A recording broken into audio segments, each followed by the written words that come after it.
وہ کون سی مخلوقات ہیں جو انسانوں کے دماغ پر قبضہ کر کے کنٹرول خود سنبھال سکتی ہیں؟ انسان بھی دوسرے انسانوں کے دماغ پر کنٹرول کر سکتے ہیں، جیسے ہپنوٹائزم ایک ایسا علم کا نام ہے جس علم سے کوئی بھی شخص فائدہ اٹھا کر کسی دوسرے شخص کے دماغ پر بھرپور قبضہ کر سکتا ہے۔ ایسا شخص نہ صرف دوسرے شخص کے دماغ پر قبضہ کر لیتا ہے بلکہ وہ اس شخص کے دماغ کو کمانڈ اینڈ آرڈر بھی دے سکتا ہے۔ ہپنوٹائزم ایک قدیم ترین فن ہے جو سامری جادوگر استعمال کیا کرتے تھے۔ ہپنوٹزم کے علاوہ ایک تکنیک اور بھی ہے جو انتہائی مشکل اور نایاب ہے۔ ہپنوٹزم کبھی کبھار کامیاب ہو سکتا ہے مگر یہ تکنیک کبھی بھی ناکام نہیں ہو سکتی۔ یہ تکنیک یوگا کی ایک قسم جب توم موبے ہے۔ بدھ مت اور ہندو مت کے پیروکار شدید ذہنی مراقبہ کر کے اپنا دماغ قابو کر لیتے ہیں اور اپنے دماغ میں اتنی گرمی پیدا کر لیتے ہیں کہ ٹھنڈے برف سے لبریز کپڑے کی چادریں ان کے دماغ کے ساتھ باندھی جاتی ہیں۔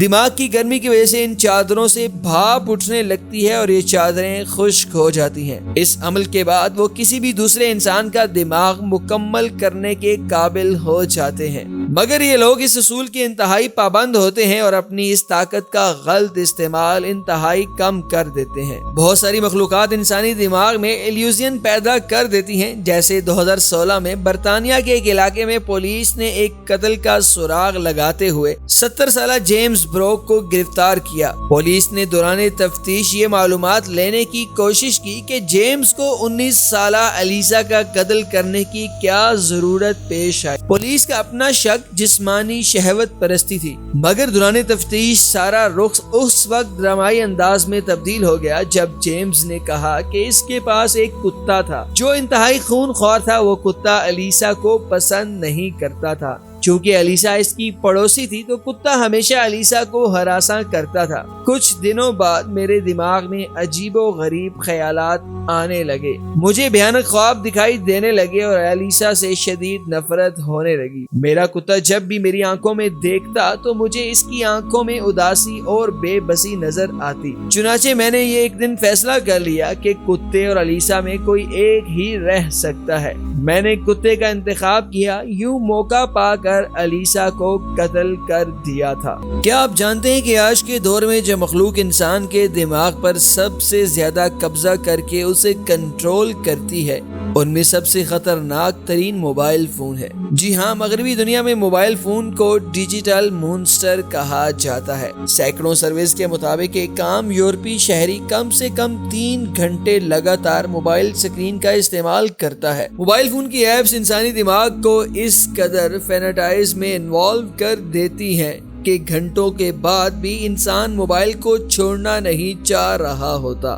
ویورز، اللہ تعالیٰ نے انسانی دماغ کو بے پناہ صلاحیت دی ہے۔ ایک ذہین سے ذہین انسان بھی اپنے دماغ کا صرف 10% حصہ استعمال کرتا ہے۔ اس دنیا میں جہاں خیر ہے وہاں شر بھی ہے۔ قرآن کریم کی مقدس آیات کے مطابق جب شیطان کو آسمانوں سے نکالا گیا تھا تو شیطان نے اللہ تعالیٰ کو صرف ایک درخواست کی تھی کہ مجھے قیامت تک زندہ رکھا جائے، میں انسان کے دل و دماغ کو آپ کی ذات سے منحرف کر دوں گا۔ اللہ تعالیٰ نے شیطان کو یہ مہلت دے دی۔ آج تک شیطان انسان کے دل و دماغ کو قابو کرنے کے لیے مختلف حربے آزماتا ہے۔ شیطان نے اپنے چیلے رکھے ہوتے ہیں جو ہر انسان کے دل و دماغ پر دن کے 24 گھنٹے حملے کرتے رہتے ہیں۔ جب شیطان کے چیلے انسان کے دماغ کو کنٹرول کرتے ہیں تو انسان بے شمار برائیوں میں مبتلا ہو جاتا ہے۔ ہمارے دماغ میں اکثر منفی خیالات اسی وجہ سے آتے ہیں کہ شیطان اس پر قبضہ کرنے کی کوشش کر رہا ہوتا ہے۔ شیطان کے علاوہ ایک اور مخلوق بھی ہے جو ہمارے دماغ کو قابو کرتی ہے۔ اکثر افراد اس مخلوق سے بخوبی واقف ہیں اور اس مخلوق سے باتیں بھی کر چکے ہیں۔ اس مخلوق کی پکڑ دھکڑ بھی لگی رہتی ہے۔ بے شمار افراد تو یہ دعویٰ تک بھی کر دیتے ہیں کہ ان کے پاس یہ مخلوق قید ہے۔